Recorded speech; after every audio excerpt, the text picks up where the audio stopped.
warahmatullahi wabarakatuh.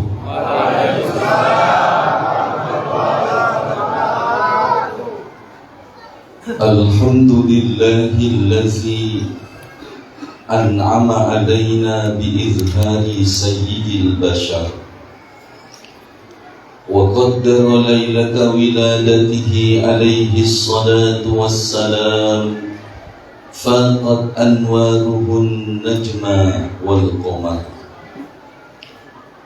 Ashhadu an la ilaha illallah wahdahu la syarika lah, syahadatan yumha biha zambuna as-saghir wal akbar.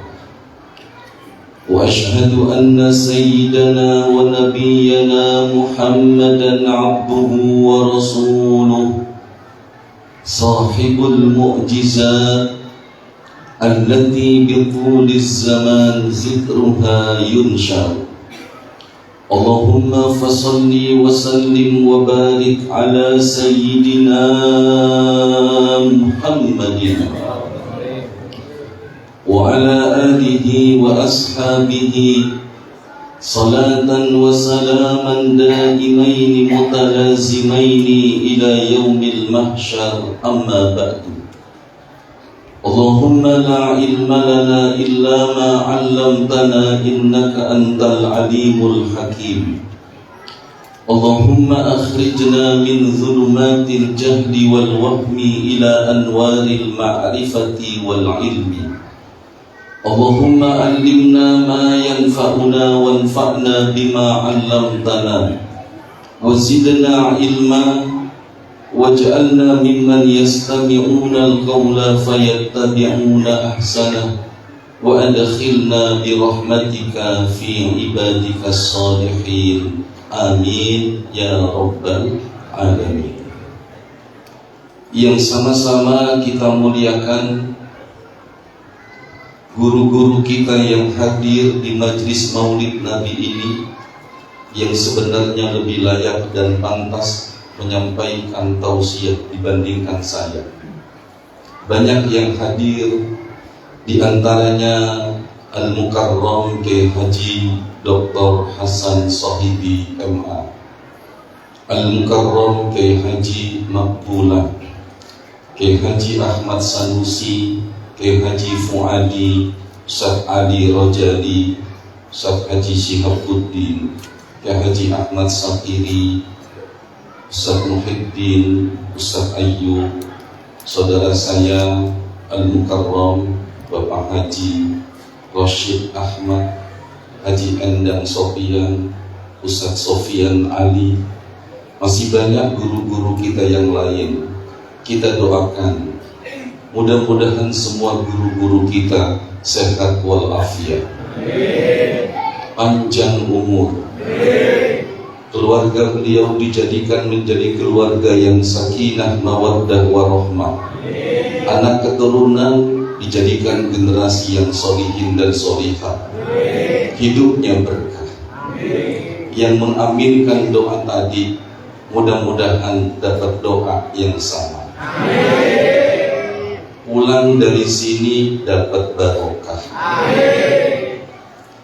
Sebab barokah itu penting dalam hidup ini. Yang bisa membuat Anda, saya bahagia bukan gaji, bukan penghasilan, tapi barokah. Buat apa gaji 5 juta nggak berkah? Lebih baik 50 juta berkah.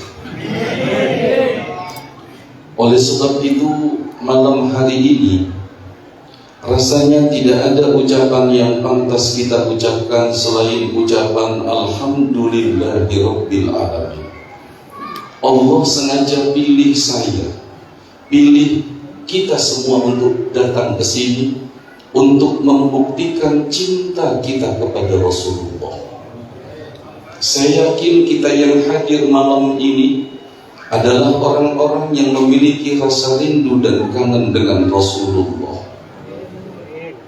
Bisa jadi ada di antara kita yang sampai seusia kini belum pernah mimpi berjumpa dengan Rasulullah dalam tidur kita. Bisa jadi disebabkan karena kita belum sempurna mencintai Rasulullah.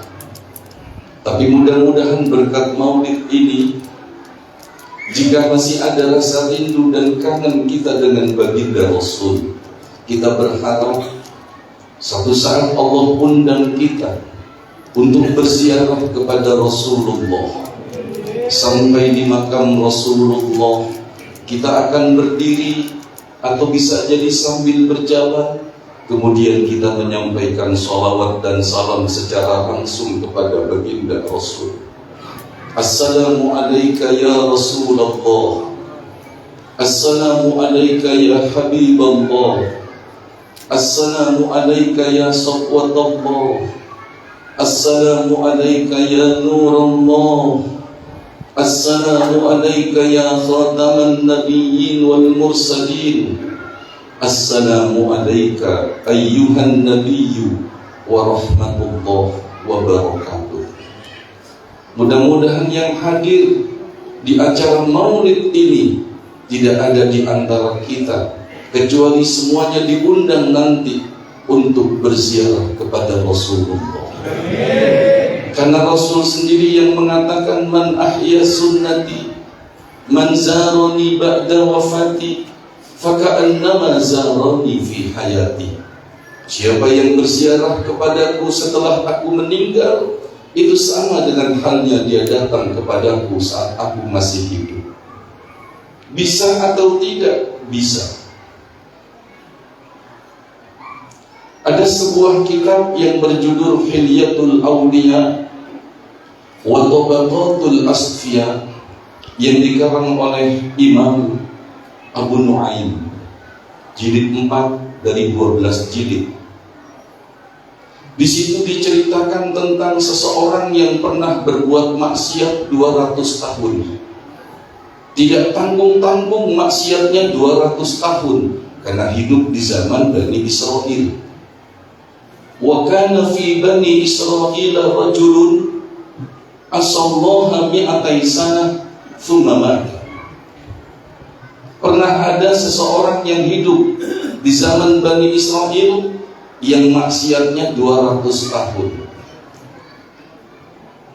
Ini salah satu umat yang hidup di zaman Bani Israil, maksiat 200 tahun. Kemudian mati. Fa'akhazuhu birijlihi. Kemudian masyarakat yang menyaksikan ahli maksiat tersebut yang maksiat 200 tahun meninggal, kemudian diseret-seret, dilempar ke tempat pembuangan sampah. Masyarakat puas, biang kerok mati. Biang kerok mati. Setelah masyarakat puas melempar ke tempat pembuangan sampah, fa'auhallahu ila Musa anikhruj wa salli alaihi. Setelah masyarakat puas menganggap biang kerok yang maksiat 200 tahun sering bikin onar meninggal dunia, maka dilempar ke tempat pembuangan sampah. Allah memberikan wahyu kepada Nabi Musa agar Nabi Musa untuk keluar mengurus jenazah orang tersebut dan mensolatkannya. Kenapa jadi pada bengong begini? Terusin enggak? Ini mumpung saya lagi diundang nih. Kitabnya tebel 12 jilid. Ini kalau nggak sama jamaah sini nggak saya ceritakan. Ini benar, saya nggak ngambil untung nih. Imam Bulog tahu kitabnya, Mu'alim Syafi'i ambil. Setelah masyarakat puas membuang orang yang maksiat 200 tahun itu, Allah bilang kepada Musa, urus jenazahnya, sholatkan. Ya Rabbi, Banu Israel syahidu annahu asaka mi'atai sanah. Kan Bani Israel menyaksikan orang ini biang kerok, setiap hari berbuat dosa, maksiatnya 200 tahun. Kenapa sekarang kau perintahkan aku, kata Musa, untuk mengurus jenazah dan mensolatkan? Kata Allah, hakaza kana, ya begitu. Illa annahu kullama nasyarat Taurata wajada fiha isma Muhammad. Betul ya Musa, orang itu maksiat 200 tahun.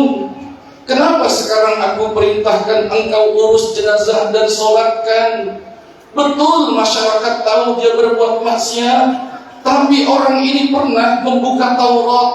Ketika dia buka Taurat, wajada fiha isma Muhammad. Di dalam Taurat dia menemukan dan mendapati nama Nabi Muhammad. Nabi Muhammad belum diutus, namanya sudah diabadikan dalam Taurat. Yang maksiat 200 tahun ini melihat ada nama Nabi Muhammad dalam Taurat. Qabbalahu wa wada'a fi ainaihi. Cuma nama Nabi Muhammad, dicium nama Nabi Muhammad, diletakkan di keningnya. Fasyakartuhu zalika lahu faghfar wa ghafartu dzunubahu wa zawwajtuhu sab'ina hawra. Kata Allah, sebab itu saja dia mencium nama Nabi Muhammad padahal Nabi Muhammad belum diutus, maka aku ampuni dosa-dosanya dan aku nikahkan dengan 70 bidadari. Kalau Yahudi yang maksiat 200 tahun gara-gara melihat nama Nabi Muhammad dalam Taurat, dicium, diletakkan di kening nama Nabi Muhammad, Allah ampuni dosanya. Bagaimana dengan kita umat Rasulullah? Angkat dulu netas gua kesandung kan. Gak pulang modal, bahaya. Karena kayak semalam beda. Semalam ceramah di Depok, yang ceramah 7, spanduk dipasang. Dari 7 penceramah yang datang 4, yang 3 nggak hadir. Begitu datang turun dari mobil, diarak sepanjang jalan. Kesi bro, kanan kiri cium tangan. Saya kalau orang cium tangan paling nggak bisa narik, saya kasih. Cuman begitu sampai panggung kaget, cincin batunya hilang. Mana batu baca, belinya lagi 10 juta. Sekarang kan batu harganya turun, yang naik batu nisan. Allahu Akbar. Untung panitia maklum. Begitu mau ceramah, saya bilang, kemana yang 3 gak datang kiai? Kiai ceramah terakhir, alhamdulillah. Yang 3 gak datang, enggak. Tapi panitia sudah ngitung kan 7 penceramah. Iya. Maksudnya apa? Amplopnya 7 kan. Tenang kiai, nanti dirapatkan di belakang sama panitia. Ternyata betul, selesai jam 1 saya pulang. Diajak makan, saya gak mau. Udah malam, saya bilang. Karena keburu-buru, mohon maaf, panitia bagian amplop lagi sibuk. Saya bilang biarin. Untung begitu sampai di mobil, panitia bagian amplop mudah Pak Kiai. Kesi bro, tunggu. Dikasih tebel. Enggak saya hitung. Kalau hitung kan namanya kembalian. Saya masukin balik sampai rumah, maklum suami setia. Alhamdulillah 7 ceramah yang datang 4. Ayah ceramah terakhir, amplop didobel. Pegang buat pendidikan anak. Begitu saya buka baju, bini teriak, ya Allah bang, kenapa? Salah amplop susunan acara.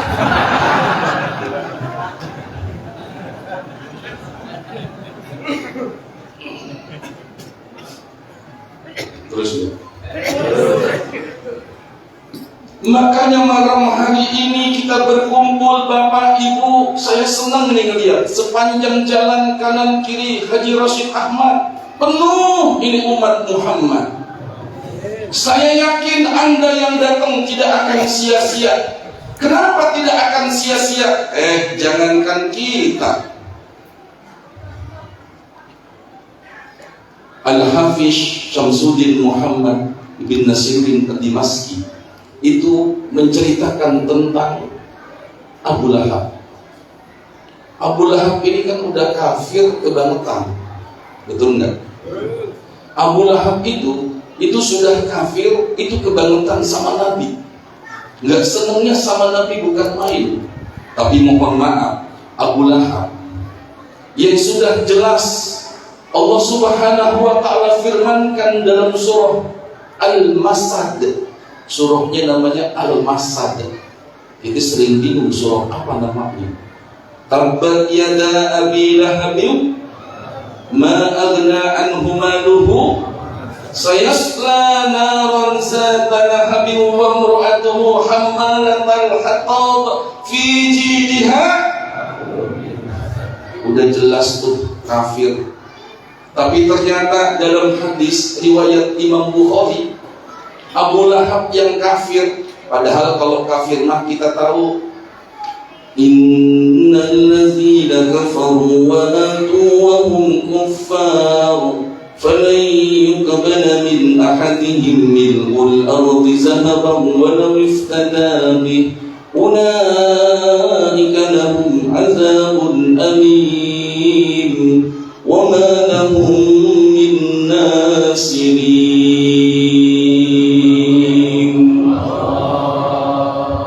Kita tahu ayat yang lain tentang orang yang kafir tidak percaya dengan Quran.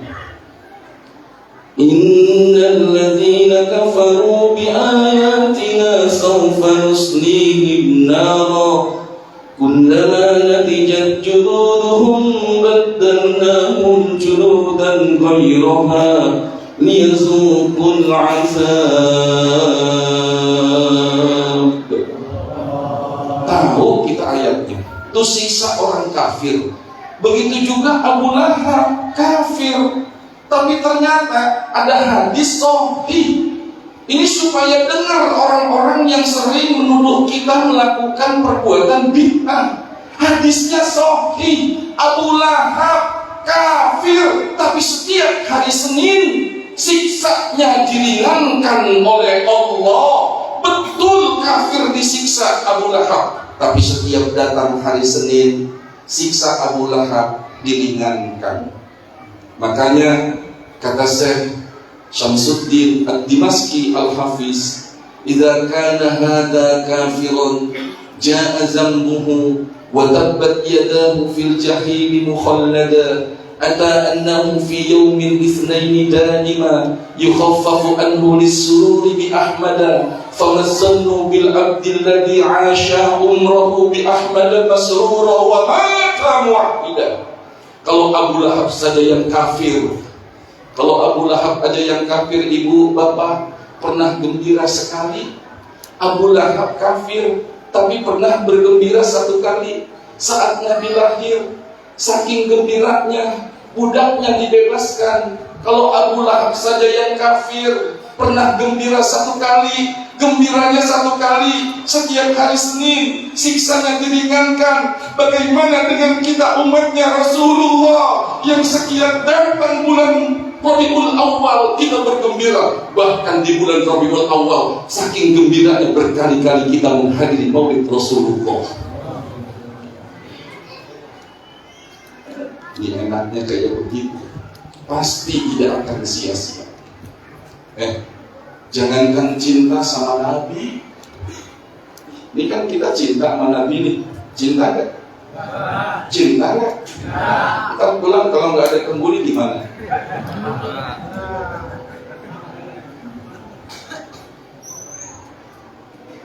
Ya Rashid, ada nasi enggak? Ada. Alhamdulillah. Jangan takut, apalagi nanti penceramahnya Ustaz Sibro. Di akhir tausiah ada kuis dari saya. Yang bisa jawab pertanyaan penceramah dapat hadiah umroh cuma-cuma. Cuma sampai bandara balik lagi. Ya, kalau ceramah hadiah umroh tekor ya.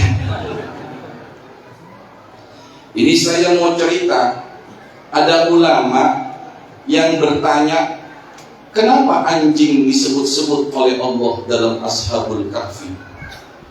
Tahu kan anjing? Tahu anjing? Mal faidatu min zikril kalbi fi qissati Ashabil Kahfi?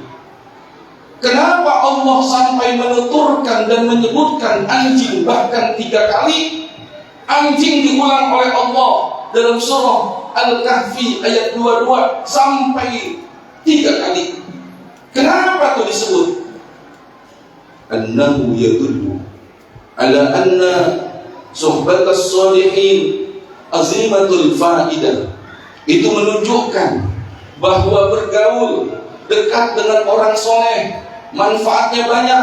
Karena Syekh Ahmad Ad-Dardil mengatakan dalam kitabnya ada 10 binatang yang masuk surga. Satu di antara binatang yang masuk surga adalah anjing Ashabul Kahfi. Kenapa anjing Ashabul Kahfi masuk surga? Karena suhbatus sholihin, bergaul dengan orang yang soleh, cinta dengan orang yang soleh. Anjing aja bergaul dengan orang soleh bisa masuk surga. Bagaimana cintanya umat Nabi Muhammad dengan Nabi Muhammad SAW? 3 kali diulang. Sayaquluna thalathatun rabi'uhum kalbuhum. Tuh. Apa artinya kalbun? Yang semangat dong. Itu ketahuan galaunya si jagoan gak maju jadi pada galau. Jangan galau. Saya udah tanya sama Bang Anis, gimana Bang? Gak ikut naik perahu? Gak usah Kiai, ngapain naik perahu? Isinya bajak laut semua. Begitu.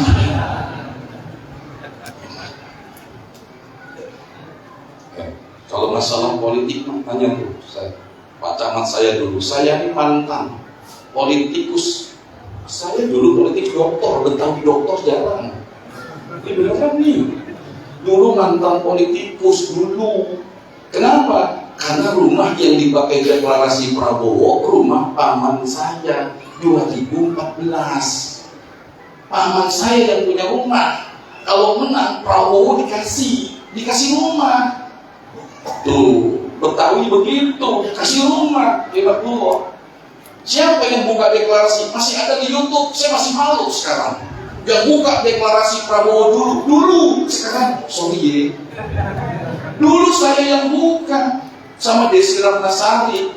Dipilih Kiai yang doktor si Bermalisi buka. Selesai saya buka, dipanggil sama Prabowo sebelum dia sambutan. Kiai Sibro, kalau saya menang, Kiai jadi menteri. Saya tanya, menteri apa Pak? Menteri Peranan Wanita.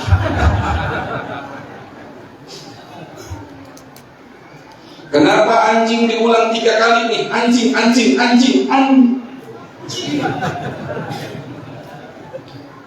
Sayaquluna thalathatun rabi'uhum kalbuhum wa yaquluna khamsatun sadisuhum kalbuhum rajman bil ghaib wa yaquluna sab'atun wa thaminuhum kalbuhum qul rabbi a'lamu bi'iddatihim ma ya'lamuhum illa qalil fala tumari fihim illa mira'an zahira wa la tastafti fihim minhum ahada. Anjing diulang 3 kali. Apa ini tujuannya ini? Ini menandakan bahwa dekat cinta dengan orang soleh manfaatnya besar. Ya. Makanya anjing dalam Ashabul Kahfi itu sengaja dimasukkan cerita. Namanya kitmir. Satu di antara binatang yang masuk surga. Kata Syekh Ahmad Ad-Dardil, 10 binatang yang masuk surga. Ada ontaknya Nabi Muhammad, kan gitu. Tapi di antaranya lagi adalah kitmir, anjing Ashabul Kahfi. Kenapa? Karena ngikut kepada pemuda-pemuda. Ini sebetulnya bicara tentang pergerakan dan peranan pemuda. Karena Nabi Muhammad diutusnya jadi Rasul usianya 40 tahun. Kemenkes mengeluarkan rilis kategori usia atau umur dari 25 sampai 46 itu termasuk usia dewasa produktif. Makanya di dalam Al-Quran banyak kisah tentang pemuda-pemuda yang memiliki pengaruh penting terhadap perubahan-perubahan tersebut. Di antaranya kisah Ashabul Kahfi. Pemuda bukan? Pemuda. Ini awalnya ada seorang kafir yang namanya An-Nadhr ibnu Haris. Ini An-Nadhr ini orang pintar. Jadi banyak orang-orang kafir itu memang pintar, tapi kepintarannya nggak bermanfaat. Man izdada ilman wa lam yazdad hudan lam yazdad minallahi ta'ala illa bu'dan. Punya ilmu tapi makin jauh dengan Allah. Banyak orang kayak begitu. Ini An-Nadhr satu di antaranya. Bahkan An-Nadhr si kafir yang berani nantang Nabi kita Muhammad. Kata An-Nadhr, Muhammad, di hadapan banyak orang, saya punya 3 pertanyaan. Kalau kamu bisa jawab, saya mau masuk Islam. Di depan banyak orang dia bilang, Muhammad, saya punya 3 pertanyaan. Jika kamu bisa menjawab 3 pertanyaan ini, saya masuk Islam.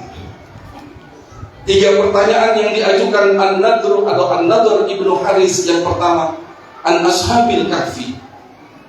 Yang kedua tentang Zulkarnain. Yang ketiga Anir Ruh, tentang ruh. Kalau kamu bisa jawab Muhammad, saya masuk Islam. Kata Nabi Muhammad, besok. Ternyata besok wahyu nggak turun. Ternyata besok wahyu tidak turun. Padahal saat itu wahyu sedang gencar-gencarnya turun, tapi saat itu nggak turun. Apa Nabi Muhammad keliru? Enggak. Nabi Muhammad itu maksud. Betul apa betul? Pasti ada hikmahnya. Ini An-Nadhr makin penasaran. Mana jawabannya tentang Ashabul Kahfi? Berarti kamu nggak bisa jawab. Kalau bisa jawab, saya masuk Islam. Ternyata begitu turun, ayat yang turun bukan tentang Ashabul Kahfi, tapi tentang wala taqulanna li syai'in inni fa'ilun zalika ghadan illa ayyasha Allah. Ternyata ayat yang turun bukan tentang Ashabul Kahfi, tentang jangan pernah kita mengatakan besok saya melakukan sesuatu sampai kita mengucapkan insya Allah. Tapi An-Nadhr makin penasaran, mana jawabannya ya Muhammad? Ceritakan kepadaku tentang Ashabul Kahfi. Kalau bisa ceritakan, saya masuk Islam. Maka Allah turunkan jawabannya. Nahnu naqussu 'alaika naba'ahum bil haqq. Apa lanjutannya? Innahum fityatun amanu bi rabbihim wa zidnahum huda. Mereka adalah para pemuda-pemuda. Tuh, innahum fityatun amanu. Mereka adalah para pemuda-pemuda. Ternyata ada 6 pemuda yang saat itu menjadi penasehat resmi Raja Dicyanus. 6 pemuda yang menjadi penasehat resmi. Kok 6 Pak Ustadz? Iya 6. Yang satunya siapa Pak Ustadz? Gembala kambing. 6 anak muda ini orang pintar, penasehat raja. Tapi raja ngajak berbuat zalim. Tapi pemuda-pemuda tersebut gak mau. Warobatna ala qulubihim idh qamu faqalu rabbuna rabbus samawati wal ard lan nad'u min dunihi ilaha laqad kunna idzan syatata. Karena anak muda enggak ikut gabung ke raja, akhirnya raja murka, besok pagi mau digantung. Anak muda semuanya yang imannya kuat enggak mau koalisi sama raja, apalagi raja Jawa. Tapi raja Jawa yang benar hebat, anaknya kemana-mana naik beca. Tapi ada yang ngaku raja Jawa, anaknya naik jet pribadi, kan beda. Akhirnya 6 pemuda ini nggak mau ikut sama raja, tinggalkan istana. Ditawari iming-iming, nggak mau berangkat, tinggalkan istana, tinggalkan kemewahan. Di tengah jalan ketemu dengan seorang pengembala kambing. Akhirnya jumlahnya jadi 7. Wa yaquluna sab'atun wa thaminuhum kalbuhum qur rabbi a'lamu bihim dan ihim. Tapi akhirnya Bapak Ibu, pemuda tersebut berhasil mengalahkan kehebatan raja. Kenapa? Nggak mau disuap. Jadi di Quran itu banyak kisah tentang pemuda. Sampai yang mengalahkan Jalut dan menumpangkan Jalut adalah anak muda. Siapa itu? Daud alaihis salam. Termasuk yang kemarin menggagalkan undang-undang, revisi undang-undang pilkada, anak-anak muda dari mahasiswa. Betul kan? Sekarang kan kita udah pada takut. Tapi pemuda-pemuda kemarin datang tuh. Kenapa begitu? Sudah tua. Allah yang atur. Kembali lagi nih.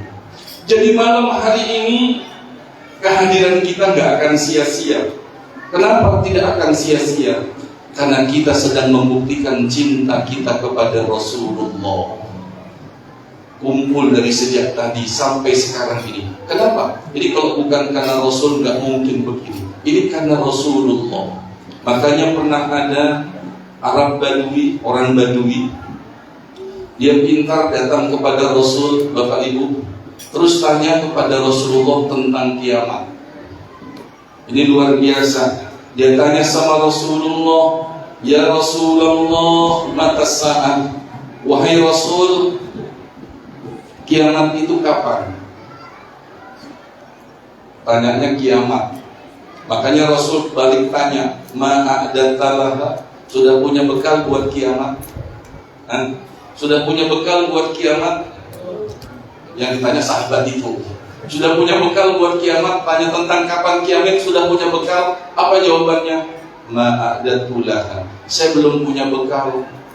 Min kasiri sholatin, sholatnya belum benar. Mohon maaf nih, pokoknya gak punya bekal. Kalau sholat kita diunggulkan, belum punya bekal sholat. Persis kayak orang-orang sekarang ini, saking sibuknya. Subuh kesiangan, zuhur kerepotan, asyar di perjalanan, maghrib kecapean, isya. Asyar akhirnya menjelang maghrib, dikit lagi maghrib, ambil wudhu terburu-buru, akhirnya sholat asyar bentar lagi maghrib, akhirnya keburu-buru, baca tasyahud nyasar, atahiyatul mubarakatuh, sholawatut thayyibatulillah, salamu alayka ayyuhan nabiyyu rahmatullah barakatuh, salamu alayna wa ala ibadis sholihin, asyhadu an la ilaha illallah wa asyhadu anna muhammadar rasulullah, hayya 'alas shalah, hayya 'alal falah. Ini sahabat yang satu ini bilang, saya belum punya bekal ya Rasul. Bertanya tentang kapan kiamat, ditanya sama Nabi, sudah punya bekal? Belum. Tapi kata sahabat yang satu itu, walakinni, tetapi ya Rasulullah, uhibbullaha wa rasulah. Meskipun saya belum punya bekal sholat, puasa, sedekah, tetapi saya cinta kepada Allah dan Rasulnya. Ketika sahabat itu mengatakan memang belum punya bekal, tapi cinta kepada Rasulullah. Apa kata Rasulullah? Anta ma'aman ahbabta. Kamu akan dikumpulkan bersama orang yang kau cintai. Malam ini cinta kepada Rasul, maka nanti kita akan dikumpulkan bersama Rasulullah. Kita buktikan sekarang ini. Makanya enak kita ini, enak jadi umat Nabi Muhammad. Saya kembali tadi, sebenarnya An-Nadhr itu yang kepengen masuk Islam, itu ternyata nggak masuk Islam, malah ngeyel.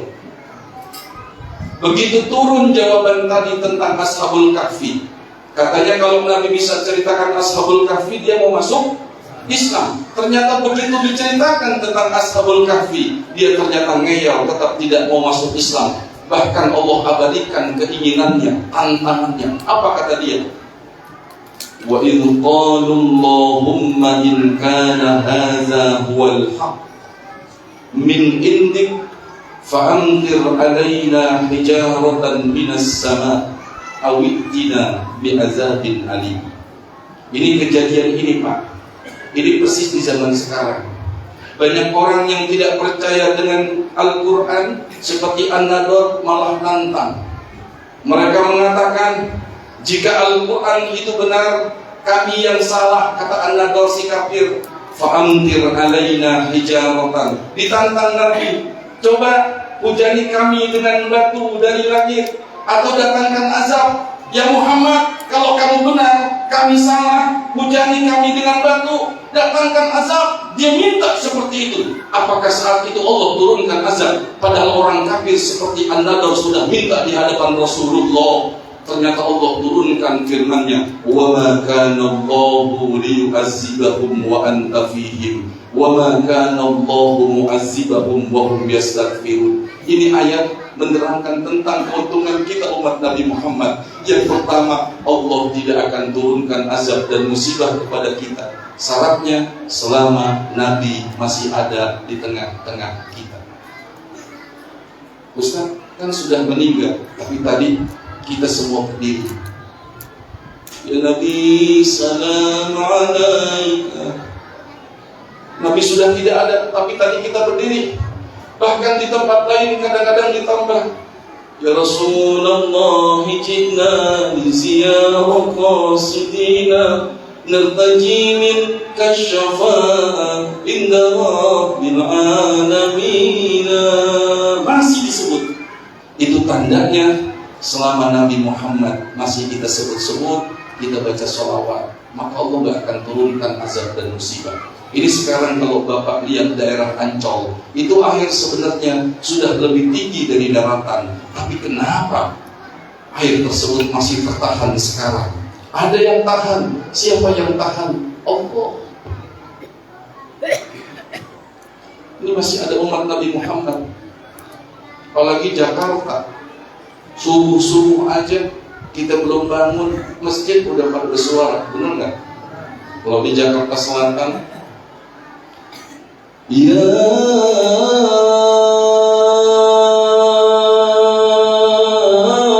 Arhamar Rahimin.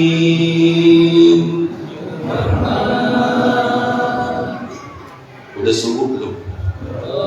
Udah subuh belum? Tuh. Kalau dulu ditambah sholawat,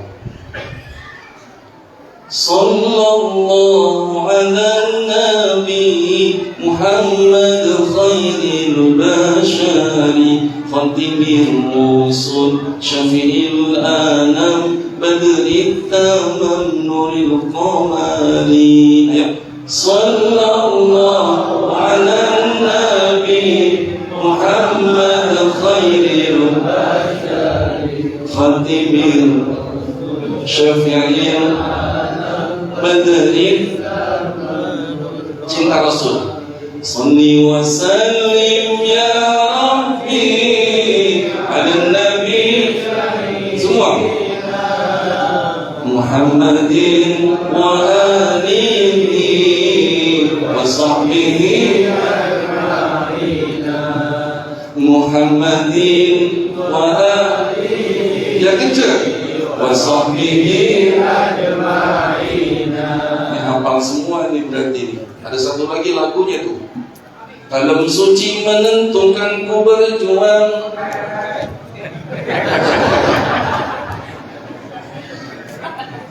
Ya gak apa-apa, jadi kompak.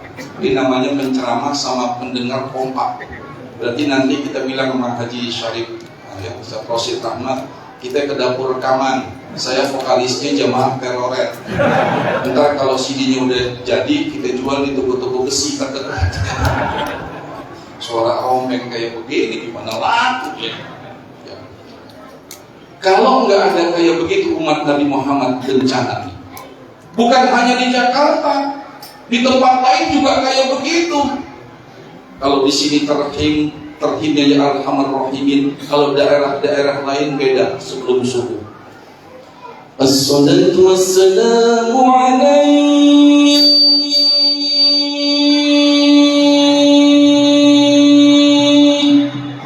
sebelum subuh. Sebelum subuh. Ya Rasulullah,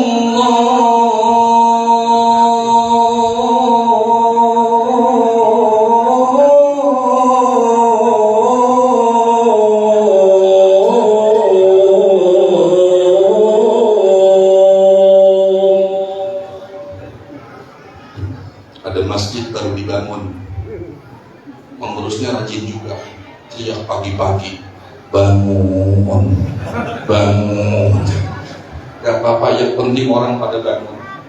Ini kalau nggak ada kita umat Nabi Muhammad nggak ketolong nih. Ini yang disebutkan oleh Allah dalam hadits qudsi. Sebenarnya kata Allah, untung masih ada maulid Nabi, untung ada ulama-ulama kita, untung ada para habaib, guru-guru kita. Sebenarnya kata Allah dalam hadits qudsi, aku sudah ingin turunkan azab kepada satu tempat, penduduk bumi. Faiza nazartu, tetapi ketika aku memandang 3 golongan, soroftu anhum azabi, maka aku tidak jadi turunkan azabku kepada tempat itu. Kata Allah, selama masih ada 3 golongan, aku nggak akan turunkan azabku dan murkaku ke tempat itu. Siapa 3 golongan yang dipandang oleh Allah? Yang pertama, ummari buyuti, orang-orang yang masih mau meramaikan dan makmurkan masjid-masjid ini. Apalagi saya begitu datang tadinya salut bener nih. Ini luar biasa umat Nabi Muhammad. Mobil tapi nggak bisa masuk. Kenapa? Sempit jalannya. Mobil Fortune lagi. Dari mana mobil Fortune? Kan dokter. Saya ketua badan wakaf.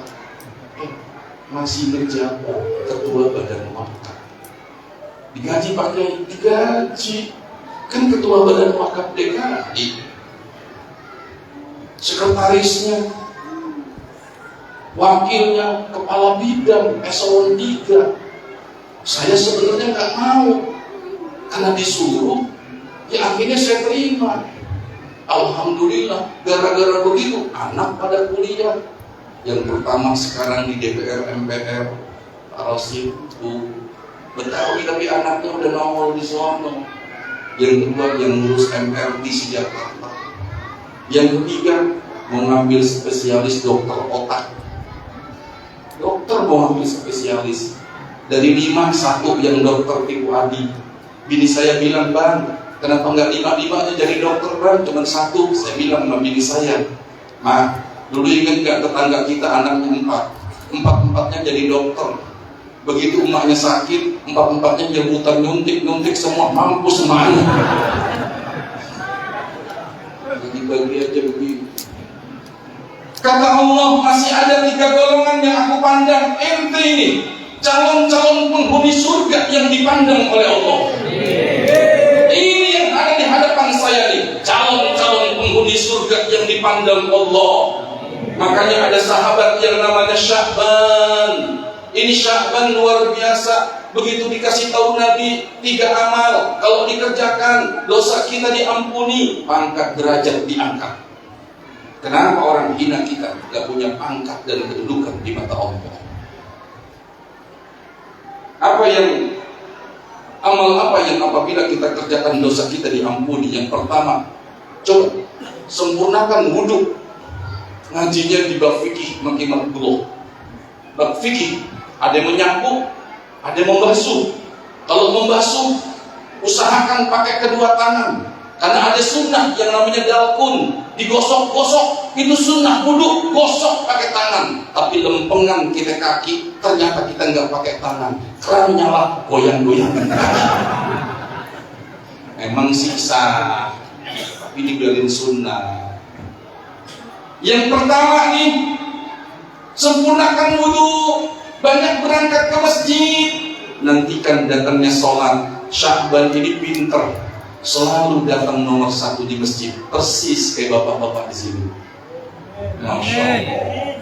Apalagi kalau Ramadan, ampe-ampe mak-mak nggak dapatan tempat.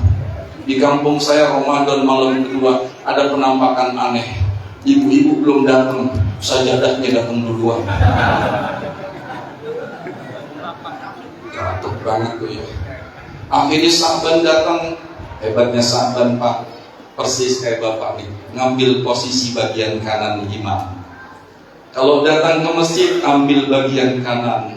Sampai ditanya sama sahabat yang lain, kenapa ambil bagian kanan? Saya kepingin kalau Rasul mengakhiri sholat diawali dengan takbiratul ihram, diakhiri dengan salam. Kalau Nabi salam, assalamualaikum, nengok kemana? Ke kanan dulu. Saya menjadi sahabat pertama yang dipandang dan dilihat oleh Rasulullah. Sampai begitu cintanya sama Nabi. kepingin menjadi orang yang pertama dipandang dan dilihat Nabi. Begitulah kalau kita cinta sama Nabi. Sampai akhirnya dilakukan terus. Sampai satu saat Rasul mengakhiri salam, mengakhiri sholat, nengok kanan, gak lihat Sya'ban. Selesai sholat nanya sama teman-teman, begitulah kita Pak kalau biasa sholat berjamaah, apalagi subuh. Tanya nggak kalau teman kita nggak hadir? Sekali saja nggak hadir, kehilangan kita. Ditanya sama Nabi, kemana Sya'ban? Nggak ada yang lihat. Ayo kita tengokin rumahnya. Maka Rasul, ini hebatnya Rasul, mengajak sahabat yang lain, jenguk. Sama nih di sini nih, kalau sahabat teman sakit, jenguk, apain? Datang. Tapi nanti jangan kita tanya apa rasanya. Takutnya dia jawab nggak ada rasanya. Kenapa nggak ada rasanya? Sebab lu datang tangan kosong bawa jenguk. Rasulullah jalan ke rumah Sya'ban berapa jam? 3 jam ternyata baru sampai. Artinya Sya'ban berarti kalau ke masjid berangkat sampai 3 jam. Kita bersyukur kita tetangga masjid. Mudah-mudahan semuanya sehat. Sebab yang bisa datang seperti kita ke masjid bukan karena sehat, bukan karena kuat. Berapa banyak orang yang lebih sehat dari kita Pak, lebih kuat dari kita, tapi begitu datang panggilan azan dia gak kuat ke masjid. Bapak kuat gak? Ketemu bini, kemana Sya'ban kata Rasul? Sya'ban sebelum subuh meninggal ya Rasul. Ada wasiat?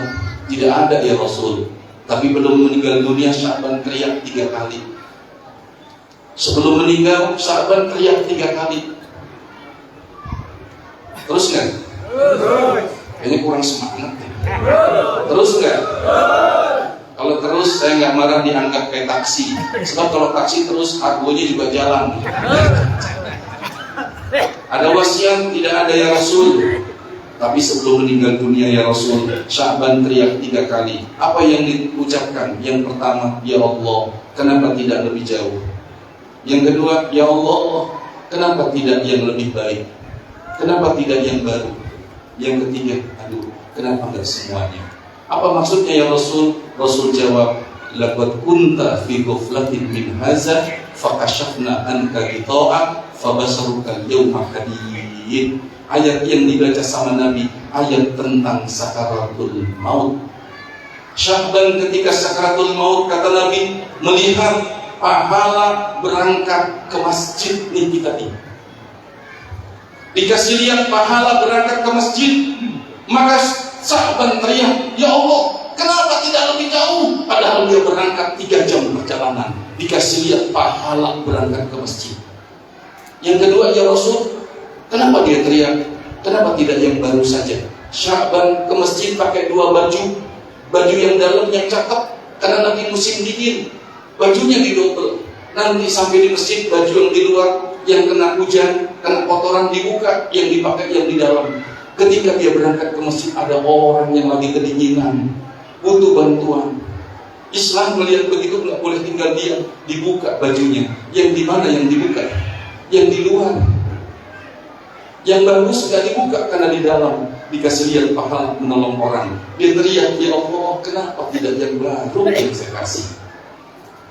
Yang ketiga, kenapa teriak, ya Allah, kenapa tidak semuanya? Suamimu lagi sarapan pakai segelas susu, datang pengemis minta bantuan, susunya dibagi 2, setengah buat suami kamu, setengah buat pengemis. Dikasih lihat sama Allah ketika sakaratul maut, pahala bantu orang lain. Dia teriak, ya Allah, kenapa tidak semuanya? Ini berangkat ke masjid termasuk yang bisa menghindarkan kita dari musibah.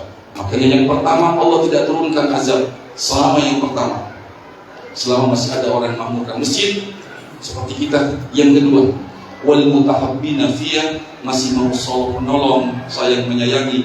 Yang ketiga, wal mustaghfirina bil ashar, masih ada orang-orang yang bangun sebelum subuh kemudian beristighfar. Itulah umatnya Nabi Muhammad, calon-calon penghuni surga. Mudah-mudahan kumpulnya kita di sini tidak sia-sia.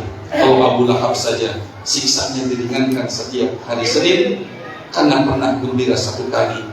Bagaimana dengan kita yang selalu bergembira datangnya bulan kelahiran Nabi Muhammad? Semoga ada manfaatnya. Mohon maaf atas segala kekurangan. Assalamualaikum warahmatullahi wabarakatuh.